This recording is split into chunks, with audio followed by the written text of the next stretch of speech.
Gold trusted gold buyers మీరు తాకట్టు పెట్టిన బంగారాన్ని విడిపించి ఈ రోజు ఉన్న మార్కెట్ ధరకు కొనబడును. నమస్తే, welcome to I Dream inside politics with Kavitha.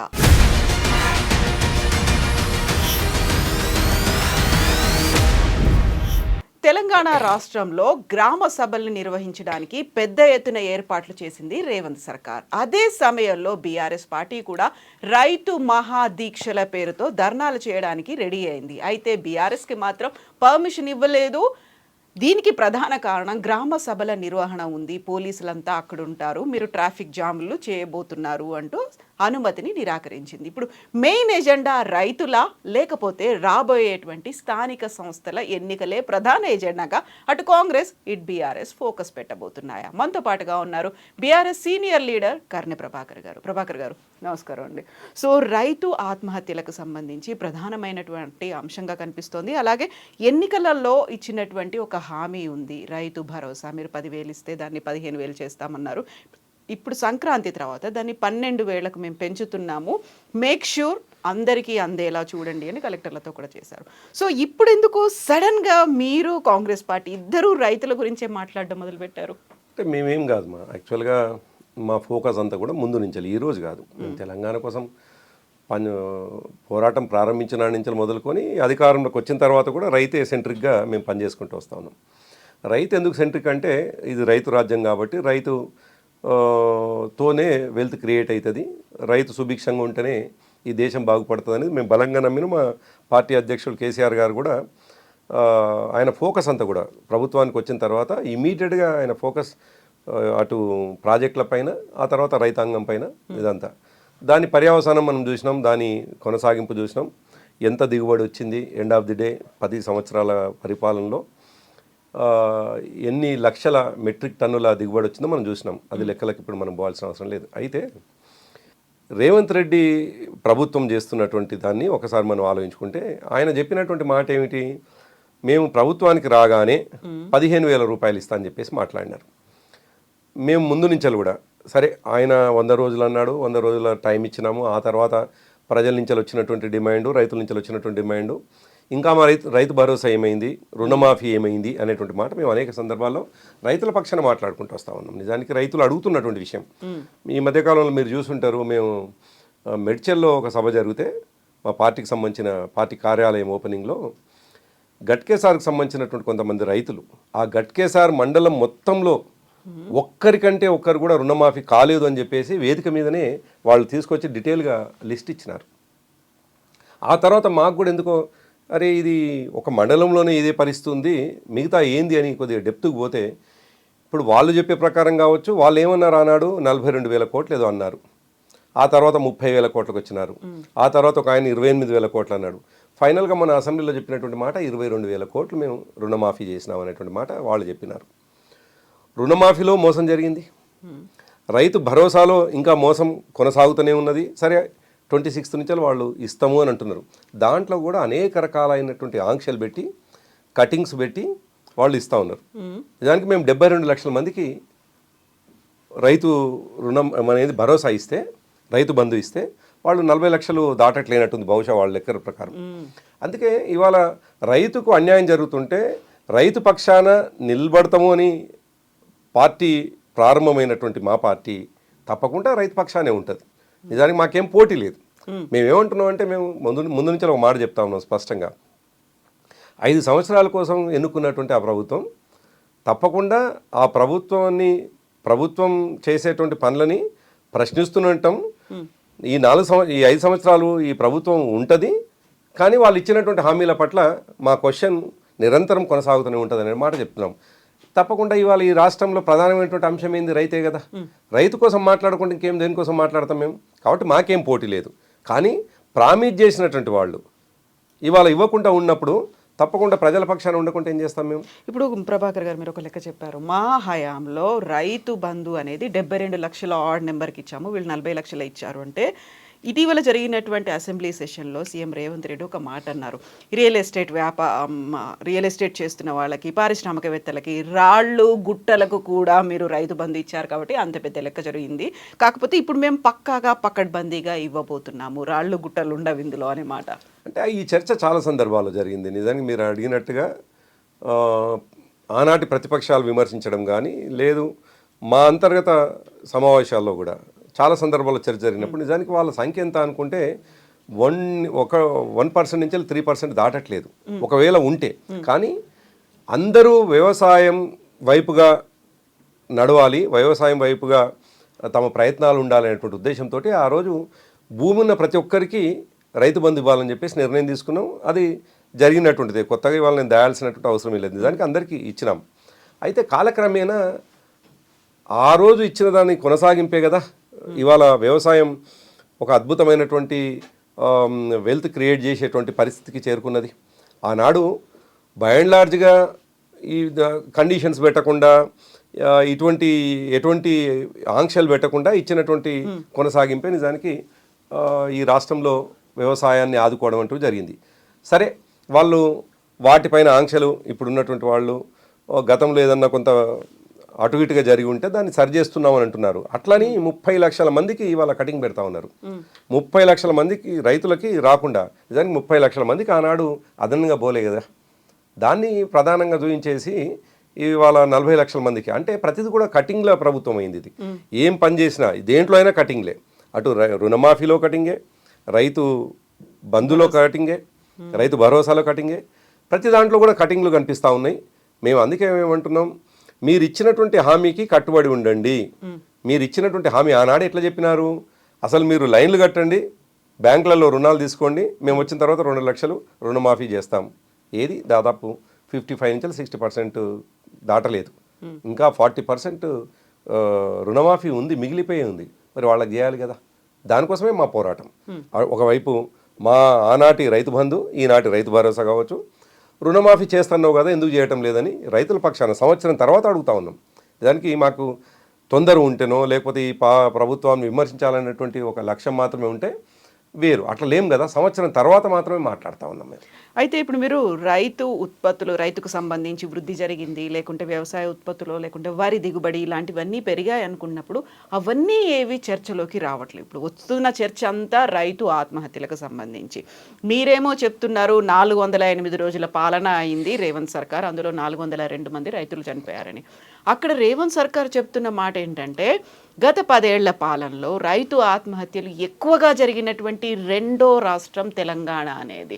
So ఇప్పుడు దేని మీద ఫోకస్ పెట్టాల్సిన అవసరం ఉందంటారు మీరు? అంటే అదే అంటున్నాను కదా, ఇంతకుముందు మనం మాట్లాడుకున్నట్టుగానే నువ్వు ఇచ్చినటువంటి హామీలు నెరవేర్చకపోగా సంవత్సర కాలంగా రైతుకు అండగా ఈ ప్రభుత్వం లేకపోవడం వల్ల జరుగుతున్నటువంటి 402 ఆత్మహత్యలు జరిగినాయి. వాళ్ళకు ఒక విశ్వాసం కలగట్లేదు రైతులకి. తెలంగాణ ప్రభుత్వంలో, ముఖ్యంగా మా ప్రభుత్వంలో అప్పటికే ఈ రాష్ట్రం చాలా దారుణమైనటువంటి పరిస్థితి ఉండే. పర్ క్యాపిటా ఇన్కమ్ ఎంత ఉందో మనం చూసినాం. ఈ రాష్ట్రం యొక్క బడ్జెట్ ఎంతో చూసినాం. ముఖ్యంగా ఈ ప్రాంతపు బడ్జెట్ ఎంతో చూసినాం మనం ఉమ్మడి రాష్ట్రంలో. సో వచ్చిన తర్వాత చిన్నగా అన్నీ చక్కదిద్దుకొని 10 సంవత్సరాలు రైతు ఆత్మహత్య చేసుకోకుండా ఉండేటువంటి రాష్ట్రాన్ని తీర్చిదిద్దాలనేటువంటి లక్ష్యంతో పరిపాలన కొనసాగింది. కానీ 10 సంవత్సరాల తర్వాత మళ్ళీ ఇవాళ ఆత్మహత్యలు కొనసాగుతున్నాయనంటే కేవలం ఈ ప్రభుత్వం ఇచ్చినటువంటి హామీలు నెరవేర్చకపోవడం వల్లనే. ఇవాళ వచ్చినటువంటి దిగుబడిని సగం కంటే కూడా కొనలేదు ఈ ప్రభుత్వం. మార్కెట్లో పోసుకున్నటువంటి వాళ్ళు, కొనేటువంటి వాళ్ళు లేక ఇబ్బంది పడుతున్నటువంటి రైతు, ఎందుకంటే ఆరుగాలం కష్టపడినటువంటి రైతు మార్కెట్లో తమ దిగుబడులు అమ్మకపోతే తప్పకుండా అభద్రతకు లోనవుతాడు.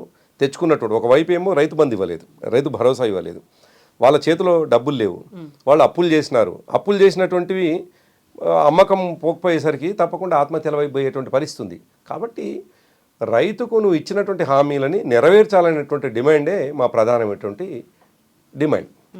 సో హామీని నెరవేర్చే దిశలో భాగంగానే ప్రతి కలెక్టర్తో కూడా ఒక వీడియో కాన్ఫరెన్స్ పెట్టారు, ప్రతి జిల్లా కలెక్టర్తో. అందరికీ కూడా 12,000 అందేలా ఒక చర్యలు తీసుకోవాలి అనేది. నమ్మకం లేదా మీకు? అంటే రేవంత్ రెడ్డి ప్రభుత్వం కానీ రేవంత్ రెడ్డిని వ్యక్తిగతంగా రేవంత్ రెడ్డిని ఒకసారి చూసినట్లయితే ఆయన ఎక్కువ మాటలు చెప్తాడు, తక్కువ పని చేస్తాడు అనేటువంటిది ప్రజల్లో ఉన్నది, ఇప్పటికే ఉన్నది. మీరు ఏ సామాన్యురాల దగ్గర పోయినా, ఏ సామాన్యుడి దగ్గర పోయినా, మనం చూసినాం మొన్న షాబాద్లో ఒక రైతు ధర్నా జరిగితే కేటీఆర్ గారి దగ్గరికి దాదాపుగా 80 సంవత్సరాల వృద్ధురాలు ఆమె వచ్చి చెప్తున్నటువంటి మాట, అయ్యా కేసీఆర్ గారి హయాంలోనే 2,000 రూపాయలు వచ్చినాయి, ఈయన 4,000 ఇస్తానని ఇప్పటివరకు గతి లేదు, ఇస్తాడో ఇవ్వడో కూడా నమ్మకం లేదు అనే మాట పెద్ద మనిషి దగ్గర నుంచి వచ్చింది, ఎవరు చెప్పించినటువంటిది కాదు. సో ఇది ఎక్కడ చూసినా కామన్ పీపుల్లో ఉన్నటువంటిది. రేవంత్ రెడ్డి ఇచ్చినటువంటి హామీకి కట్టుబడి ఉండడు అనేటువంటి అది ఉంది. సరే, రేపు 26వ తేదీ నుండి ప్రారంభమవుతుంది రైతు భరోసా అంటున్నారు. అది కూడా అనేక కటింగ్ల తర్వాతనే చేస్తున్నది. దాంట్లో కూడా చాలా ఇష్యూస్ ఉన్నాయి. సరే, వాళ్ళు చేసినటువంటి ఏదైతే విధి విధానాలనో ఇంకా ఫైనల్ కాలేదు, ఇంకా ఫైనల్ కావాల్సినటువంటి అవసరం ఉంది. అది వచ్చిన తర్వాత తప్పకుండా ఎంతమందికి నష్టం జరుగుతూ ఉంది, ఏమవుతుందో మనం గమనించే అవకాశం ఉంటుంది. ఇప్పటికీ మాకున్న సమాచారం ఏంటంటే 40 లక్షల మంది మాత్రమే వస్తుందేమో అనేటువంటిది సమాచారం ఉన్నది. ఇంకొక టెక్నికల్ కూడా, ఒకవైపు ఏమో భూమి లేనటువంటి వాళ్లకు సహాయం రూపేణ 6,000 రూపాయలు ఇస్తా అంటున్నట్టున్నారు. అది 10 లక్షల మందికే పరిమితం చేసినారు. నిజానికి 26 లక్షల మంది లెక్కల ప్రకారం ఉన్నారు వాళ్ళు. అయితే మీరు కౌలు రైతులను విస్మరించారు, వీళ్ళేమో యాడ్ చేశారు కదా, వాళ్ళకు కూడా బెనిఫిట్ జరుగుతుంది. అంటే ఆనాడు కౌలు రైతుని ఏ విధంగా డిఫైన్ చేస్తాం అనేటువంటిది ఒక ఇష్యూ ఉండే కదా. అందుకే వ్యవసాయదారులందరికీ రైతు బంధు ఇవ్వాలని చెప్పేసి ఆనాడు ఇవ్వడం జరిగింది. మనము ఏ విధంగా కౌలు రైతును గుర్తిస్తావు అనేటువంటిది, ఎందుకంటే ఏ రైతు కూడా కౌలు రైతు అని చెప్పేసి సర్టిఫికెట్ ఇచ్చే పరిస్థితి లేదు. 2 సంవత్సరాలు 3 సంవత్సరాలు కౌలు రైతుగా ఈయన కౌలు ఇస్తున్నాము అనేటువంటిది రాసియడానికి ఏ రైతు కూడా ఒప్పుకోడు. కాబట్టి కౌలు రైతులు అనేటువంటి విషయంలో ఈ దేశంలోనే ఒక మీమాంస ఉన్నది, ఒక కన్ఫ్యూజన్ ఉన్నది. ఎవరిని కౌలు రైతుగా చూడాలి, కౌలు రైతు అని చెప్పడానికి ఉన్నటువంటి ఆధారం ఏమిటి అని. తెలంగాణలో లెక్కాపత్రం లేదు అంట, అంతే కదా, నిజం కూడా లేదు కదా. అందుకోసం ఏంటంటే కౌలు రైతు విషయంలో ఆనాడు కొంత కన్ఫ్యూజన్ ఉన్నది. కానీ ఇవాళ ఆనాడు కామెంట్ చేసినటువంటి, ఆనాడు విమర్శించిన రేవంత్ రెడ్డి ఇవాళ 26 లక్షల మంది రోజువారి కూలీలు ఏదైతే పనికి ఆహారం పథకం కింద పోయి పనిచేసే వాళ్ళు ఉన్నారో వాళ్ళని కేవలం 10 లక్షల మందిని ఫైనల్ చేసినట్టుగా మాకు వస్తున్నటువంటి సమాచారం. మరి మిగతా 16 లక్షల మందిని కూడా విస్మరిస్తూ ఉన్నాడు కదా. ఆనాడు చెప్పిందేమో అందరు కౌలు రైతు కాదు, అందరి నిరుపేదలకు ఏమంటారు కూలికి పోతున్నటువంటి వాళ్ళని గుర్తించి మేము 6,000 రూపాయలు ఇస్తామనేటువంటి మాట అన్నారు, వ్యవసాయ కూలీలు. ఇవాళ వాళ్ళు దాదాపుగా 26 లక్షలు ఉన్నట్టుగా తేలింది మాకున్న సమాచారం కానీ ఉన్నటువంటి లెక్కలు. అంటే వాళ్ళు చెప్పేది ఏంటంటే 20 పని దినాలు చేసినటువంటి వాళ్ళకు మాత్రమే మేము రైతు కూలీగా చూస్తాము, వాళ్ళకు మాత్రమే ఇస్తామని అంటున్నారు. 5 రోజులు పోయినటువంటి వాళ్ళు కూడా ఉంటారు కదా. కూలీగా ఒకరోజు కూలీగా పోయిందంటేనే ఆయన ఆర్థిక పరిస్థితి దారుణంగా ఉండే కూలీగా పోతాడు. నిజానికి మధ్యతరగతి వాళ్ళు, కొంత ఎఫర్ట్ చేయగలిగిన వాళ్ళు, కొంత జీవితం బాగానే గడుస్తుందన్న వాళ్ళు కూలికి పోయే పరిస్థితి ఉండరు. ఒక్కరోజు కూలికి పోయి మరో రోజు ఎందుకు పోలేదు అని అంటే, 5 రోజులు కూలికి పోయి మిగతా రోజులు ఎందుకు పోలేదు అంటే, ఇంతకంటే బెటర్గా ప్రైవేట్ వాళ్ళ దగ్గర ఎక్కడైనా దొరికే అవకాశం ఉందేమో, అందువల్ల పోకపోవచ్చు. అంత మాత్రాన 20 పని దినాలని ప్రామాణికంగా తీసుకొని మిగతా 16 లక్షల మందిని కట్ చేయడం అనేటువంటిది కూడా ఇది కోతల ప్రభుత్వంగా కనిపిస్తూ ఉన్నది. సో ఇప్పుడు మీరు ఈ కోతల ప్రభుత్వం ఇవన్నీ చెప్పినప్పుడు కూడా గ్రామ సభలు అనేవి పెట్టుకున్నారు, రేపటి నుంచి 4 రోజుల పాటు కొనసాగబోతున్నాయి. అందులో కొత్త రేషన్ కార్డుల గురించి కావచ్చు, లేకపోతే ఇందిరమ్మ ఆత్మీయ భరోసా అనే దాంతో పాటుగా నెక్స్ట్ 3rd మెయిన్ ఎజెండా అనేది రైతు భరోసా అనేది. ఇవైతే ఖచ్చితంగా నిర్వహించడానికి అన్ని ఏర్పాట్లు జరుగుతున్నాయి. అటు కలెక్టర్లు కావచ్చు, ఇటు పోలీసులు కావచ్చు, బందోబస్తు అనేది పెట్టుకుంటున్నారు కదా. కావాలనేది మా డిమాండ్. మీరు ఇచ్చిన హామీలని నెరవేర్చమని మా డిమాండ్. కాకపోతే ఈ ప్రభుత్వం మీద అనేక అనుమానాలున్నాయి కదా. ఒక మాట చెప్తారు, మరో పని చేస్తుంటారు అనేది. వీళ్ళు చెప్పిన మాటకు ఎన్నడూ కట్టుబడి ఉండరని, వీళ్ళు చేసే ప్రతి పనిలో కటింగ్లు ఉంటాయని, ఇవన్నీ జరగకూడదు. ఏ హామీ అయితే రైతుకి ఇచ్చినావో అది తప్పకుండా నెరవేర్చాలనేది మా డిమాండ్లో భాగమే. ఇవాళ మేము రైతు ధర్నాలు, రైతులని అవేర్ చేయడానికి, రైతులని చైతన్యం తీసుకురావడానికి, నష్టం జరుగుతున్న విషయాన్ని దృష్టికి తీసుకురావడానికి, ఎక్కడైనా వ్యక్తిగతంగా ఎవరికైనా నష్టం జరిగితే మీరు ఏ విధంగా స్పందించాలో చెప్పడానికి జరుగుతున్నటువంటి మా రైతు ధర్నాలు. అందుకే మేమేమంటున్నాం, వాళ్ళు ఇస్తున్నటువంటి వాటిని తప్పకుండా వెల్కమ్ చేస్తాం.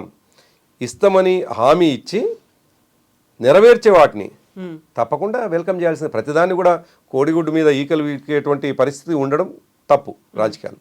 కానీ ఇవ్వకపోవడాన్ని మాత్రమే ప్రశ్నిస్తా ఉన్నాం. ఎందుకు ఇవ్వరు అనే ఒకటి అంత గట్టిగా నమ్ముతున్నారు? రేపటి నుంచి గ్రామ సభలు ఉన్నాయి, 4 రోజుల పాటు ఖచ్చితంగా అవుతుంది, 26వ తారీఖు నుంచి రైతు భరోసా. అప్పటిదాకా ఎందుకు మరి మీరు ఆగలేదు? ఈ లోపే రైతు దీక్షలు అనేది మీరు ఎందుకు సంవత్సర కాలంగా ఎదురు చూసినాం కవిత. సంవత్సర కాలం అనేది చాలా ఎక్కువ. మీరు ఇంతకుముందు చెప్పినట్టుగా మీ ఇంట్రోలో 400 రోజుల కంటే ఎదురు చూడటం అనేది మామూలు విషయం కాదు. దాదాపు 3 పంటలు, సరే తెలంగాణలో 2 పంటలు అనుకుందాం, 2 పంటల వరకు ఎదురు చూసినాం. 2 పంటలకు కూడా అందని పక్షంలో మాత్రమే పోరాటం ప్రారంభం చేసినాం. మేము మమ్మల్ని ప్రతిపక్షంలో కూర్చోమన్నారు, మేము అధికార పక్షంలో లేము. మా పని ఏమిటి? వాళ్ళు చేసే తప్పు పనులకు కూడా చప్పట్లు కొట్టుకుంటూ కూర్చోవడమా? వాళ్ళు ఇచ్చే పిచ్చి హామీలకు కూడా మేము ఓహో అనుకుంటూ కూర్చోవడమా? కాదు కదా. నువ్వు ఇచ్చినటువంటి హామీలు నువ్వు చెప్పినటువంటి సమయంలోగా నెరవేరినాయా లేదా అని ఎదురు చూసినాం. 100 రోజులు అనుకున్నాం, 100 రోజులు దాటింది, 300 రోజులు దాటింది.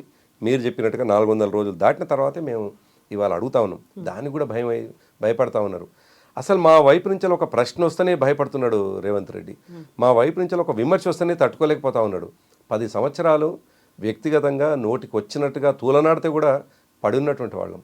నోటికి వచ్చినట్టు ఏది మాట్లాడితే కూడా మా లక్ష్యం ఏంది? ఆ రోజు మేము ప్రజలకు ఏమైతే హామీ ఇచ్చినామో అది నెరవేర్చాలి తప్ప వీళ్ళు మాట్లాడేటువంటి పనికి మాలిన ప్రతి విమర్శకు మేము సమాధానం చెప్పాల్సిన అవసరం లేదనుకున్నాం. కానీ ఇవాళ ఏ చిన్న మాట మాట్లాడినా మా వాళ్ళపైన కేసులు పెట్టడం, ఏ చిన్న పని చేద్దామన్నా దానికి ఆటంకాలు సృష్టించడం.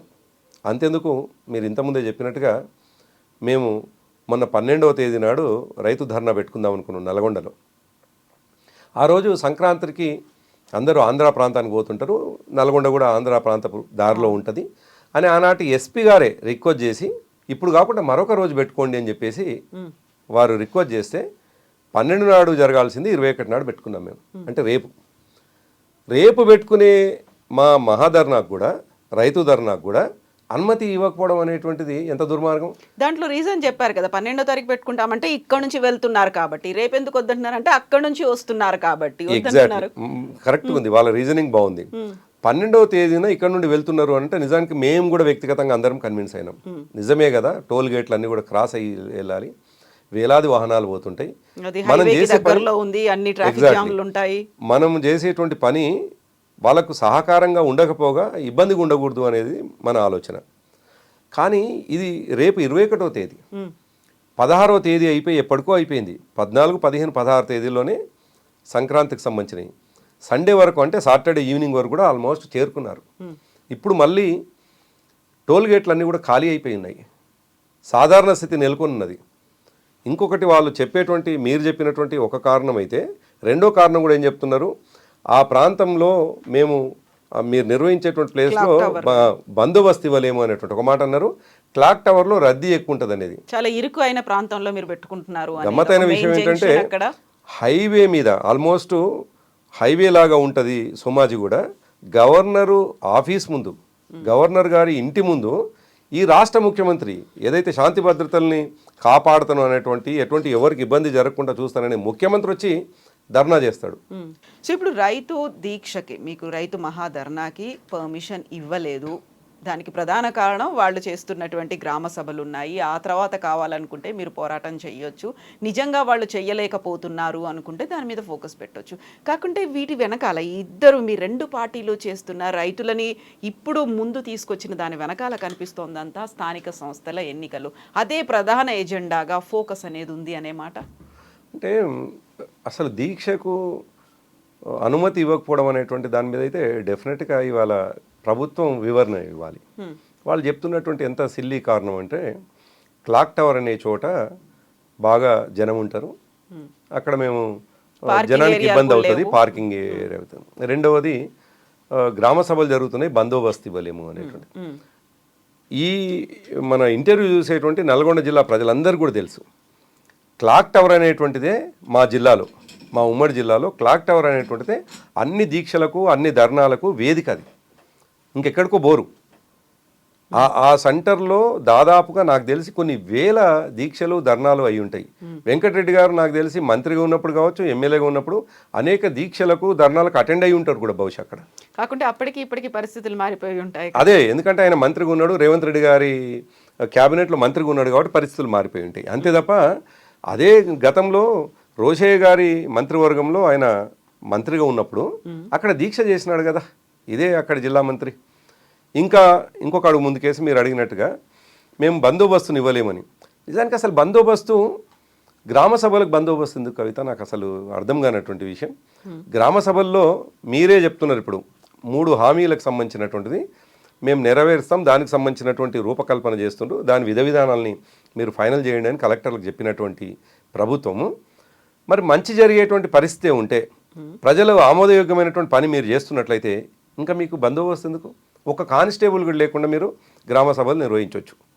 ఒక్క కానిస్టేబుల్ లేకుండా మీరు చేసేది, ఇంతకుముందు మీరు అడిగినట్టుగా ఎందుకు అనుమానాలున్నాయి మీకు అనే మాట మీరు అడిగినట్టుగా మాకు అనుమానం ఉండడం కాదు, ప్రజల మీద వాళ్ళకి అనుమానం ఉన్నది, ప్రజలు తిరుగుబాటు చేస్తారు అని, అందుకే కానిస్టేబుల్ అని పెట్టుకుంటారు. కాబట్టి మాకు అనుమతికి సంబంధించి మేము బందోబస్తు ఇవ్వలేము అనేటువంటి మాట మాట్లాడుతుంటారు. ఒకటేమో క్లాక్ టవర్లో అనేక దీక్షలు జరిగినాయి, రెండవది మాకు బందోబస్తు ఇవ్వనటువంటి వాళ్ళు జిల్లా మొత్తంలో బందోబస్తుకు పంపిస్తామనంటే నువ్వు చేస్తున్నటువంటి పని నువ్వు అనుమానంతో నువ్వే ప్రారంభిస్తున్నావు అని అన్నట్టే కదా. ప్రజలు తిరుగుబాటుతారు అనేటువంటి భయం నీలో ఉంది కాబట్టే నువ్వు బందోబస్తు పోతున్నావు. కాబట్టి ఇవంతా కూడా ఎన్నికలు, మీరు అడిగినట్టుగా ఎన్నికల స్టంట్. మాకున్నటువంటిది ఏంది, మేము ప్రతిపక్షంలో ఉన్నాం, తప్పకుండా ప్రభుత్వం చేసేటువంటి పనులని నిలదీస్తూనే ఉంటాం, ఆ బేస్గానే మేము ప్రజల దగ్గరికి వెళ్తాం. కానీ అబద్ధాలు చెప్పి ఇచ్చినటువంటి హామీలన్నీ నెరవేర్చకుండా ప్రజల దగ్గరికి పోతే ఎన్నికలు అయితేంది, మరో సందర్భం అయితేంది, తప్పకుండా ప్రజలు తిరుగుబాటు ఉంటుంది కదా. అదే తిరుగుబాటు ఎన్నికల్లో కూడా వస్తుంది అనేటువంటి భయం వాళ్ళకు ఉంది. కాబట్టి ఈ అబద్ధపు వాగ్దానాలతోటి ప్రజల ముందుకు పోతా ఉన్నారు. ఈ వాగ్దానాలు చేసి ఇది స్టార్ట్ చేసినట్టుగా చేసి ఎన్నికల్లో పోయి ఇవన్నీ జరగాలి అంటే మమ్మల్ని గెలిపించండి అని చెప్పేసి వాళ్ళు రేపు ప్రజల ముందు పెట్టేటువంటి ఎజెండా అది. ఇవాళ ఇల్లు కట్టే విషయంలో కావచ్చు, రుణమాఫీ అయితే ఫెయిల్ అయిపోయినటువంటి వాళ్ళు, ఇక రైతు భరోసాకు సంబంధించి వాళ్ళు ఇప్పటికే 40 లక్షల మందికే పరిమితమైనటువంటిది. కాబట్టి రేపు వచ్చేటువంటి ఫలితాలు తప్పకుండా మాకు వ్యతిరేకంగా వస్తాయనేటువంటి భయం వాళ్ళకు ఉంది. అందుకే ఒక ఈస్ట్ మాన్ కలర్ని చూపించి మేము చాలా పాజిటివ్ వేలో ప్రజల ముందుకు పోతాం అనేటువంటి మాటతో ఇవాళ ప్రజల ముందు పెట్టే ప్రయత్నం చేస్తాము. కానీ ప్రజలకు తెలిసిపోయింది, రేవంత్ రెడ్డి ప్రభుత్వం కేవలం మాటలు మాత్రమే చెప్పింది, నోటుకొచ్చిన హామీలు ఇచ్చింది, ఎటువంటి అవగాహన లేకుండా, ఎటువంటి అనుభవం లేకుండా, అనుభవ రాహిత్యంతో మేము వస్తామా, మేము అధికారంలోకి వస్తే కదా ఇవన్నీ అమలు చేసేది అనే ఒక దాంతో ఆనాడు హామీలు ఇచ్చినట్టు కనిపిస్తూ ఉంది. సరే, ఎమర్పాటుతోటో మరొక దాంతోటో వీళ్ళు ఇచ్చినటువంటి హామీలు, ముఖ్యంగా కేసీఆర్ గారు 2000 ఇస్తుంటే ఆయన 4000 ఇస్తా అంటుండు కదా, ఇది ఎట్లాగో వస్తుంది కాబట్టి ఇంకా 4000 ఎందుకు తీసుకోకూడదని ఓటేసినారో తెలియదు. కానీ ఇవాళ ఇబ్బంది పడుతున్నటువంటి ప్రజలైతే ఇది మోస ప్రభుత్వం అనేది అయితే స్పష్టంగా కనిపిస్తుంది. సో ఇప్పుడు రేవంత్ సర్కార్ కూడా ఈ 3 అంశాల మీదే చాలా ఫోకస్ పెట్టింది. అవే కీలకంగా మారబోతున్నాయి ఎన్నికల్లో అనే మాట కూడా అక్కడ ఉన్నటువంటి గ్రామ సభల నిర్వహణ కావచ్చు, మిగతా వాటన్నిటికి కూడా చెప్పిన మాట, చాలా క్లియర్గా అదే సందేశాన్ని కూడా ఇచ్చారు. సో ఇందిరమ్మ ఇల్లు కావచ్చు, ఇందిరమ్మ ఆత్మీయ భరోసా, ఆ తర్వాత కొత్త రేషన్ కార్డులు, రైతు భరోసా, ఈ 3 మీద అయితే డిపెండ్ అయింది. ఒకవేళ అది జరగలేదనుకోండి, మీకే ఒక ప్రధానమైనటువంటి అస్త్రం వచ్చినట్టే కదా, దానికోసం వేచి చూడొచ్చు కదా మరి మీరు. ఇప్పుడు మేమైతే ఒకవైపు ప్రజల్ని అలర్ట్ చేయకుండా, ప్రజలు వీళ్ళు చేసేటువంటి మోసాలని గుర్తు చేయకుండా ఉంటే ప్రతిపక్షంగా కూడా చూడరు మమ్మల్ని. మేము ప్రధాన ప్రతిపక్షంగా ఉండాలి అంటే ప్రజలు కోరుకునేది కూడా అండగా లేనటువంటి పార్టీని మేము మమ్మల్ని అండగా ఉండాలని చెప్పేసి ప్రతిపక్షంగా ఉంచినారు. అటువంటి సందర్భంలో మేము వాళ్ళ పక్షాన నిలబడకపోతే రేపు కూడా అసలు మేము కష్టంలో ఉన్నప్పుడు మీరు ఎక్కడ ఉన్నారంటారు కదా. తప్పకుండా ఏ రాజకీయ పార్టీ అయినా చేసే పని మేము చేస్తున్నాం. ఇంకోటి, మేము ప్రీమెచ్యూర్డ్గా ఏదో చాలా ముందు ఎప్పుడో చెప్పేటువంటి హామీకి మేము ముందే మాట్లాడుతున్నట్టు లేదు కవిత. ఇప్పుడు 100 రోజులు అని చెప్పినాడు ఆయన మేము 300 రోజులు చూసినాం. కాబట్టి 400 అయినాయి. ఇవాళ అడుగుతున్నామంటే ఇవాళ ప్రజలు కూడా, మొన్న షాబాద్లో జరిగినటువంటి మా రైతు ధర్నాకి 10,000 మంది ఎందుకు వస్తారు చెప్పండి. ఒక మండలంలో జరిగినది, ఓన్లీ ఒక మండల స్థాయి నాయకుడు అరేంజ్ చేసినటువంటి ధర్నాకు 10,000 మంది రైతాంగము, వివిధ రంగాలకు సంబంధించినటువంటి వాళ్ళు వచ్చినారు. అంటే వాళ్ళకు ఒక విధమైనటువంటి అసంతృప్తి కనిపిస్తూ ఉంది. నమ్మకం లేదు ఈ ప్రభుత్వం ఏదైనా చేస్తుంది అనేటువంటి విశ్వాసం కోల్పోయింది. వాళ్ళు ఆడంబరాలు అట్టహాసాలు తప్ప ఇచ్చేటువంటి హామీలు కేవలం పత్రికలకే పరిమితమవుతాయి తప్ప ఇవి అమలు కావు అనేటువంటి భయము, ఒక విధమైనటువంటి అసహనం ప్రజల్లో ఇప్పుడు చాలా స్పష్టంగా కనిపిస్తూ ఉంది. సరే, ఎన్నికలు వచ్చినాడు, తప్పకుండా ఆ ఫలితాన్ని మేము చూస్తాం, దాంట్లో ఎట్లాంటి అనుమానం లేదు. కానీ ఫలితము ఎట్లాగూ మాకు అనుకూలంగా వస్తుంది కదా అని చెప్పేసి మేము మా రాజకీయ స్వార్థం కోసం మాత్రమే చూసుకొని ఆలోచిస్తే సరైంది కాదు. కాబట్టి ఇష్యూస్ పట్ల ప్రజల పక్షాన ఉండాలి. కాబట్టి ఉంటూనే మరోవైపు ఎన్నికలు వచ్చినాడు తప్పకుండా మేమేం చేస్తున్నాము, మేము ఎట్లా మీ వైపున ఉండి పోరాటం చేస్తున్నాం అనేటువంటి మాట చెప్తాం మేము. సో ఈసారి స్థానిక సంస్థల ఎన్నికల్లో బీఆర్ఎస్ వైపు ఉన్నారా, వాళ్ళు రియలైజ్ అయిపోయారు అంతా మీ వైపే ఉంటుందని ఒక పాజిటివ్గా కనిపిస్తోందా మీకు? తప్పకుండా. ఎందుకంటే ఇప్పటికే సరే ఒక పార్టీ అన్నప్పుడు మేము మాకేవో మెజర్మెంట్స్ ఉంటాయి, సర్వేలు కావచ్చు, క్యాలిక్యులేషన్స్ ఉంటాయి. ప్రజలు దగ్గరికి ప్రజలు చెప్పేటువంటి విషయాలు కావచ్చు, దాన్ని ఇంకా కొద్ది క్రాస్ చేసుకుంటూ మేము చేసుకునే సర్వేలు కావచ్చు, ఇవన్నీ కూడా ఒకసారి తెచ్చుకుంటే అసలు ఈ ప్రభుత్వం మీద దాదాపు 15-20% మైనస్ కనిపిస్తూ ఉంది. గతంలో ఓటేసినటువంటి వాళ్ళు మాట్లాడింది. ఈనాటికి ఇప్పటికిప్పుడు మళ్ళీ ఎన్నికలు వస్తే ఒకవేళ ఎన్నికలు వస్తే 100 సీట్లు గెలిచేటువంటి పరిస్థితి బీఆర్ఎస్ పార్టీకి ఉన్నది. 119 అంత వెక్స్ అయి ఉన్నారు, అంత బాధతో ఉన్నారు ప్రజలు. ఎందుకు చేసుకున్నాం, ఎటువంటి తప్పు ఎందుకు చేసుకున్నాం? సరే, ఆనాడు ఇన్ఫ్లుయెన్స్ కావచ్చు మేము వాళ్ళ మాటలకు, కానీ మరీ ఇంత ఇన్ఫ్లుయెన్స్ అయ్యి తప్పు చేసుకున్నామా అనేటువంటి బాధ అన్ని వర్గాలు, ఒక వర్గం కాదు. కాబట్టి రేపు స్థానిక సంస్థలు కావచ్చు, ఆ తర్వాత వచ్చేటువంటి ఎప్పుడు ఎన్నికలు వచ్చినా తప్పకుండా బీఆర్ఎస్ పక్షాన, ఎందుకంటే బీఆర్ఎస్ పార్టీ కేసీఆర్ గారి నాయకత్వంలో ఇది ప్రజల కోసం మాత్రమే పనిచేసింది అనేటువంటి భావన ప్రజల్లో బలంగా ఉన్నది.